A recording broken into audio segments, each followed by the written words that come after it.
ஒரு நாள் ஒரு ஃபோன் கால் வந்துச்சு. உங்க பொருளை நான் பயன்படுத்தினேன், எனக்கு பல பிரச்சனை இருந்துச்சு. நான் நினைச்சா எனக்கு பொருள் இருக்கு, அந்தஸ்து இருக்கு, பணம் இருக்கு, அங்கீகாரம் இருக்கிறது. ஆனால் இந்த பொருளை பற்றின விழிப்புணர்வு எனக்கு இல்ல. ஃபெமினைன் மூலமா, அப்ப ஃபெமின் தான் இருந்துச்சு, ஃபீமைல் எம்பவர்மெண்ட் மூவ்மெண்ட் ஆஃப் இந்தியா, அதுதான் ஃபெமி, அதனோட முழு விளக்கம். அப்ப அந்த ஃபீமைல் அப்படிங்கிறது என்னன்னா, ஒரு பெண் ஒரு சக்தியின் அம்சம்.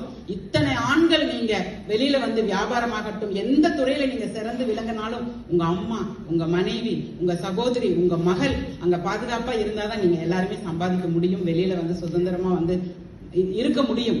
அப்ப அந்த கால் எனக்கு வந்துச்சு பாருங்களேன்.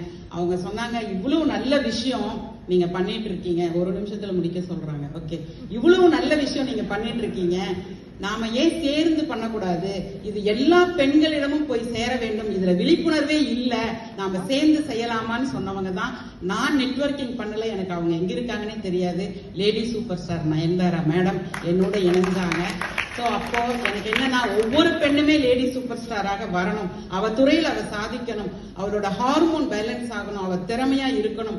அந்த வீட்டில் இருக்கக்கூடிய அந்த பெண்கள் சிறப்பா இருந்தா அந்த ஆண்கள் நல்லா இருக்கும் அப்படின்னு நான் மறுபடியும் போய் எல்லா அரங்கத்திலையும், பள்ளிகள், கல்லூரிகள், எல்லா இடத்துலயும் இந்த டெமோ பண்ண ஆரம்பிப்பேன். இப்போ என்னோட புது விஷயம் நான் என்ன சொல்ல வந்திருக்கேன் அப்படின்னா, உங்ககிட்ட இங்க இருக்கிற ஆண்கள் கிட்ட நான் கேட்கிறேன், நீங்க வைர நெக்லஸோ இல்ல தீபாவளி ஏதோ ஒரு விசேஷம் வருது அப்படின்னா, நான் ஃபெமினைன் வாங்கி கொடுங்கன்னு கூட நான் சொல்லல, மார்க்கெட்டிங் பண்றதா நீங்க நினைச்சுக்க வேண்டாம். உங்க மனைவியோ உங்க மகளோ என்ன சானிட்டரி நாப்கின் பயன்படுத்துறாங்க அப்படிங்கறதையாவது போய் செக் பண்ணுங்க. ஒரு நல்ல நாப்கினை வாங்கி கொடுங்க, அது பெரிய சொத்து. ஏன்னா கர்ப்பப்பைங்கிறது கருவறைங்கிறது மூலஸ்தானம். மூலஸ்தானத்துக்கு அபிஷேகம் செய்கிறோம். நம்மளுடைய மூலாதார சக்தி தான் அந்த பிறப்புறுப்புக்கும் கர்ப்பப்பைக்கும் 2 இன்ச்சு தான் கேப்பு. அங்க கொண்டு போய் கெமிக்கல் வைக்க வேண்டாம் என்று உங்கள் அனைவரையும் தாழ்வையோடு கேட்டுக்கொள்கிறேன். ஏன்னா இது பத்தி விழிப்புணர்வு இல்ல. ஆண்களுக்கு நான் சொல்லிட்டேன்னா நான் ஜெயிச்சிருவேன் நான் நினைக்கிறேன். ஏன்னா ஆண்கள் காசுக்கெல்லாம் கஞ்சத்தனம் பார்க்க மாட்டாங்க, நல்ல தாராளமா செலவு பண்ணுவாங்க, நல்ல மனைவி நல்லா இருக்கணும்னு நினைப்பாங்க. பெண்களுக்கு நான் போய் சொல்லும்போது இது என்ன விலை அதிகம், நான் அவ்வளோ டெமோ பண்ணுவேன். கடைசியில என்ன தெரியுமா சொல்லுவாங்க, அண்ணனுக்கு ஒரு ஊத்தாப்பன்னு முடிச்சிருவாங்க.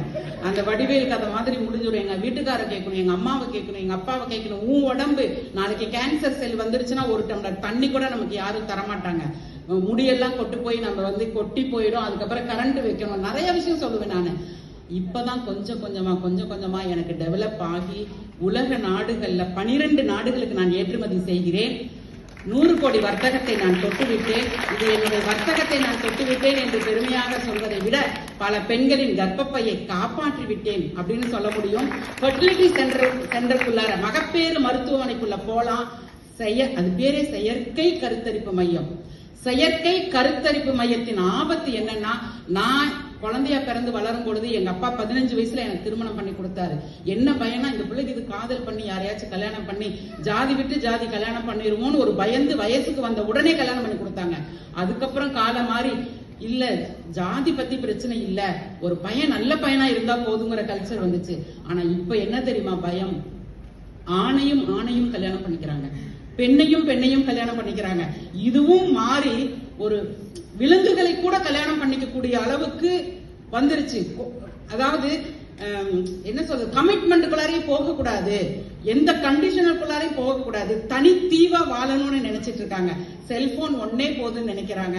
அந்த தனித்தீவிலிருந்து விலகி ஏஎஸ் பவுண்டேஷன் சொல்லிட்டு செயல் எப்படி இவ்வளவு விஷயத்த பண்றாங்களோ ஒரு 9 கோர் வேல்யூ பண்ணி ஆன்மீகம், தலைமைத்துவம், லீடர்ஷிப் எல்லாம் அந்த 9 கோர் வேல்யூல ஏஎஸ் பவுண்டேஷன் முறையில நாங்க நாப்கினை மட்டும் சேல் பண்ணல. காலையில 4:30 மணிக்கு எல்லா பெண்களையும் எழுப்பி விட்டுருவாங்க. 1 மணி நேரம் அவங்க தியானம் பண்ணியே ஆகணும். கண்களை மூடி உள்ள திரும்பி தன்னை உணர்ந்தால் தனக்கு ஒரு கேடில்லைன்னு திருமூலர் சொல்லி கொடுத்ததை 7 சக்கரா வகுப்பு எடுத்து கொடுத்து இன்னைக்கு கிராமப்புறத்தில் இருக்கிற ஒவ்வொரு பெண்ணையும் கார் சொந்தமா வாங்கி ஓட்டிட்டு போற அளவுக்கு அவங்களோட பொருளாதார நிலையை உயர்த்தி இருக்கிறோம் என்று இந்த அரங்கத்தில் நான் பெருமையாக சொல்லிக்கொள்ள முடியும். இந்த அரங்கத்தை கொடுத்த செயல் வெங்கடேஷ் அவர்களுக்கும் இங்கே அமர்ந்திருக்கக்கூடிய அத்துணை நபர்களுக்கும் முக்கிய விருந்தினர் அவர்களுக்கும் நன்றி சொல்லி பாராட்டி விடைபெறுகிறேன். நன்றி, வணக்கம்.